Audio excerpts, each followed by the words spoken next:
சற்று முன் கிடைக்கப்பெற்ற மிக மிக முக்கியமான செய்தி ஒன்று வெளியாகியுள்ளது. எடப்பாடி பழனிசாமியிற்கு எதிராக மாறிய அதிமுகவின் மிக முக்கியமான தூண்கள் என்றே கூறலாம் நிர்வாகிகள். எதற்காக, என்ன காரணம் என்ற தகவலை இந்த வீடியோவில் முழுமையாக தெளிவாக நாம் பார்க்க போகிறோம். எடப்பாடி பழனிசாமி அவர்களை பொறுத்தளவிற்கு அதிமுகவின் தலைமைக்கு சரி கிடையாது. அவர் அதிமுகவின் தொண்டர்களை மதிப்பதில்லை.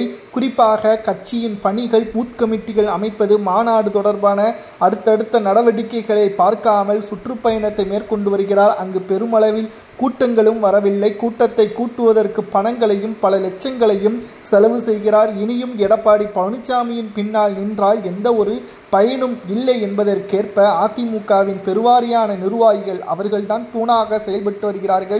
கிளை நிர்வாகிகள், செயலாளர்கள் போன்றவர்கள் எடப்பாடி பழனிசாமி அவர்களுக்கு எதிராக திரும்பிவிட்டார்கள். தற்பொழுது எடப்பாடி பழனிசாமி அவர்களுக்கு வேறு வழி கிடையாதா என்று கேட்டால், நிச்சயமாக முதலில் அதிமுகவை ஒருங்கிணைக்க வேண்டும், இரண்டாவதாக தொண்டர்களை சந்திக்க வேண்டும், மூன்றாவது கட்சியின் பணிகள், திட்டங்கள் பற்றி மக்களிடம் தெளிவாக எடுத்துரைக்க வேண்டும். அப்பொழுதுதான் அதிமுக வெற்றியடையும்.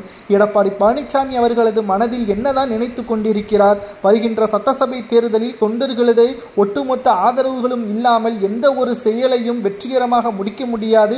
உங்களது கைவசம் இருக்கக்கூடிய, அதாவது விசுவாசிகளை வைத்துக்கொண்டு அனைத்தையும் முடிக்க முடியுமா? ஏன் அது உங்களுக்கு புரியவில்லை என்று தற்பொழுது கிளை நிர்வாகிகளும் மாவட்ட செயலாளர்களும் எடப்பாடி பழனிசாமி அவர்களிடம் கேள்விகளை முன்வைத்து வருகிறார்கள். அவர்கள்தான் அதிமுகவின் தூண்கள். எடப்பாடி பழனிசாமி அவர்களுக்கு எதிராகவே அதிமுகவின் நிர்வாகிகளே எதிராக செயல்படுகிறார்கள். அதாவது தூண்களை எதிராக தற்பொழுது எடப்பாடிக்கு இருப்பதாக நம்மால் பார்க்க முடிகிறது. இதேபோல் தொடர்ந்து நடைபெற்றால் நிச்சயம் எடப்பாடி பழனிசாமி அவர்கள் பதவியில் இருப்பார். ஆனால் அவர் அந்த பதவியே, அதிகாரத்தை தொண்டர்களிடம் செலுத்தக்கூடிய அளவிற்கு அங்கு தொண்டர்கள் இருக்க மாட்டார்கள்.